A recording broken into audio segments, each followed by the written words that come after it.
시체 앞에서 누군가 밥을 먹습니다. 가족 6명이 모두 죽어있는 집에서 범인은 며칠 동안 그 시신들과 함께 생활했습니다. 그리고 지금까지도 그 범인은 잡히지 않았습니다. 1922년 독일 바이에른 지방. 그 지방 깊숙한 곳에 바깥 세상과 완전히 단절된 농장이 하나 있었습니다. 이름은 힌터카이펙. 독일어로 직역하면 뒤쪽 구석. 그 이름 그대로였습니다. 가장 가까운 마을까지도 걸어서 한참을 가야 했습니다. 밤이 되면 주변은 완전히 암흑이었습니다. 가로등도 없었습니다. 사람 목소리도 들리지 않았습니다. 그 고립된 농장에 6명이 살고 있었습니다. 나이든 부부, 그들의 딸, 손자 2명, 그리고 집안일을 돕는 가정부. 겉으로는 평범한 농촌 가족이었습니다. 조용했고 이웃과 큰 갈등도 없었습니다. 하지만 그 집에는 아무도 몰랐던 무언가가 있었습니다. 어쩌면 처음부터 이미 숨어 있었을지도 모릅니다. 사건이 벌어지기 며칠 전, 집주인 안드레아스는 눈밭을 바라보다가 멈췄습니다. 뭔가 이상했습니다. 눈 위에 발자국이 찍혀 있었습니다. 숲 방향에서 시작해서 농장 쪽으로 이어지는 발자국. 발자국은 분명히 집 쪽으로 왔습니다. 그런데 돌아간 흔적이 없었습니다. 누군가가 이 집으로 들어왔습니다. 그리고 나가지 않았습니다. 안드레아스는 그 자리에 굳어버렸습니다. 그는 즉시 집안 구석구석을 뒤졌습니다. 창고, 헛간, 지하, 다락. 아무도 없었습니다. 하지만 그게 더 무서웠습니다. 분명히 들어왔는데 흔적이 없다는 건 숨어 있다는 뜻이었기 때문입니다. 그날 밤 가족들이 모여 저녁을 먹고 있는데 천장에서 소리가 났습니다. 쿵! 다들 숟가락을 내려놓고 위를 쳐다봤습니다. 쿵! 쿵! 누군가 다락방을 걷는 소리였습니다. 발걸음 리듬이 느껴졌습니다. 안드레아스가 다시 다락으로 올라갔습니다. 아무것도 없었습니다. 흔적도 없었습니다. 그런데 공기가 달랐습니다. 누군가 최근에 그 공간에 있었던 것 같은 느낌. 그 찝찝함이 온몸을 타고 내려왔습니다. 가족들은 그날 밤 거의 잠을 짜지 못했습니다. 며칠이 지났습니다. 이번엔 아침에 문 앞에 신문이 놓여 있었습니다. 이상했습니다. 가족 중 누구도 신문을 구독한 적이 없었거든요. 주문한 사람이 없었습니다. 신청한 사람도 없었습니다. 그런데 신문이 배달돼 있었습니다.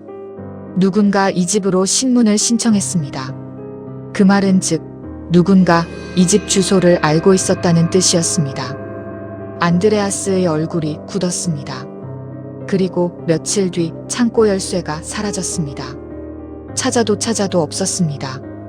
분명히 제자리에 걸어뒀는데 감쪽같이 사라졌습니다. 누군가 집안을 자유롭게 드나들고 있었습니다. 불안감은 이제 공포가 됐습니다. 그 공포를 가장 먼저 못 견딘 건 가정부였습니다.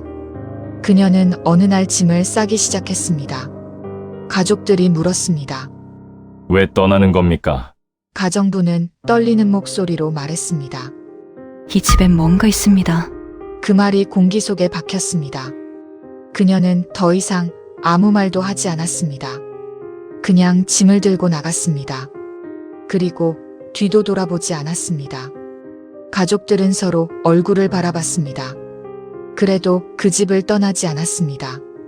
그것이 가장 큰 실수였습니다. 1922년 3월 31일, 새로운 가정부가 힌터카이펙 농장에 도착했습니다. 그녀는 그날 처음 그 집에 발을 들였습니다. 그게 그녀의 첫날이었고 마지막 날이었습니다. 그날 밤 농장은 조용했습니다. 눈만 내리고 있었습니다. 집안에는 불빛이 새어나왔습니다. 겉으로는 평범한 방이었습니다. 하지만 그 집 어딘가에서 이미 무언가가 움직이고 있었습니다.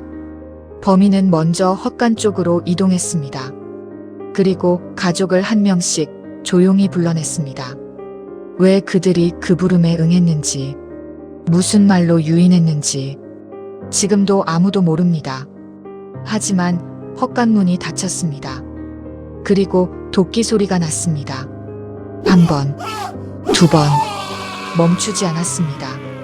가족은 서로의 죽음을 알지 못한 채 차례대로 그 안으로 들어갔습니다. 아무도 소리치지 못했습니다. 소리를 들어줄 사람도 없었습니다. 그 외딴 농장에서 그 눈 내리는 밤에 6명의 생명이 하나하나 꺼져갔습니다. 다음 날 아침 농장에서 연기가 피어 올랐습니다. 마을 사람들은 그걸 봤습니다. 그냥 평범한 아침이라고 생각했습니다.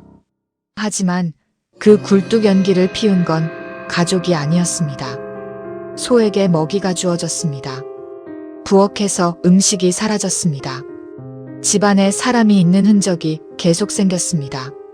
가족은 모두 헛간에 쌓여 죽어 있었는데 누군간 그 집에서 생활하고 있었습니다. 밥을 먹고 잠을 짜고 불을 피웠습니다. 시신들 바로 옆에서. 그 사실이 나중에 밝혀졌을 때 수사관들조차 말을 잃었습니다. 단순한 살인이 아니었습니다. 이건 다른 차원의 무언가였습니다. 며칠이 지나도 가족들이 보이지 않았습니다. 마을 사람들이 이상하게 여기기 시작했습니다. 결국 이웃 주민 몇 명이 농장으로 향했습니다. 문을 두드렸습니다. 대답이 없었습니다. 헛간문을 열었습니다. 그 순간 그 자리에 있던 모든 사람들이 멈췄습니다. 시신들이 쌓여 있었고 피냄새가 가득했거든요. 1명, 2명, 3명, 6구. 아무도 말을 하지 못했습니다. 경찰이 도착했습니다. 수사가 시작됐습니다. 부엌가스가 사용된 흔적, 식기가 움직인 흔적, 침대가 눌린 흔적. 범인은 살인 후에도 며칠 동안 이 집에 머물렀습니다. 마치 자기 집처럼. 그리고 어느 시점에 조용히 사라졌습니다. 아무 흔적도 남기지 않고 수사관들은 즉시 용의자를 추리기 시작했습니다. 가족과 원한 관계에 있던 인물, 재산 문제로 얽힌 사람, 전쟁 이후 행방이 묘연해진 인물들. 용의자 명단은 계속 늘어났습니다. 하지만 결정적인 증거는 단 하나도 나오지 않았습니다. 그리고 수사 과정에서 가장 소름 돋는 이야기가 나왔습니다. 다락방이었습니다. 음식 부스러기, 담배 흔적, 눌린 자리. 범인은 살인이 일어나기 전부터 이미 그 집 다락방에 숨어 있었던 겁니다. 가족들이 밥을 먹는 동안 그들의 머리바로 위에서 범인이 숨을 죽이고 지켜보고 있었습니다. 가족들이 잠든 밤에 그 천장 위에서 누군가 눈을 뜨고 있었습니다. 1922년 힌터카이펙 사건. 범인은 끝내 잡히지 않았습니다. 왜 그 가족이었는지, 왜 며칠을 더 머물렀는지, 왜 아무 흔적도 남기지 않았는지 아무것도 밝혀지지 않았습니다. 하지만 한 가지만은 확실합니다. 가족들은 마지막 순간까지 자신들의 머리 위에 누군가 숨어 있다는 걸 알지 못했습니다. 그리고 그 사실이 이 사건을 단순한 살인 사건이 아닌 인류 역사상 가장 소름 돋는 미제 사건으로 만들었습니다. 오늘 이 이야기가 여러분 기억 속에 오래 남으셨으면 합니다. 영상이 흥미로우셨다면 지금 바로 좋아요를 눌러주시고 채널 구독과 알림 설정까지 꼭 부탁드립니다. 다음 영상에서 뵙겠습니다.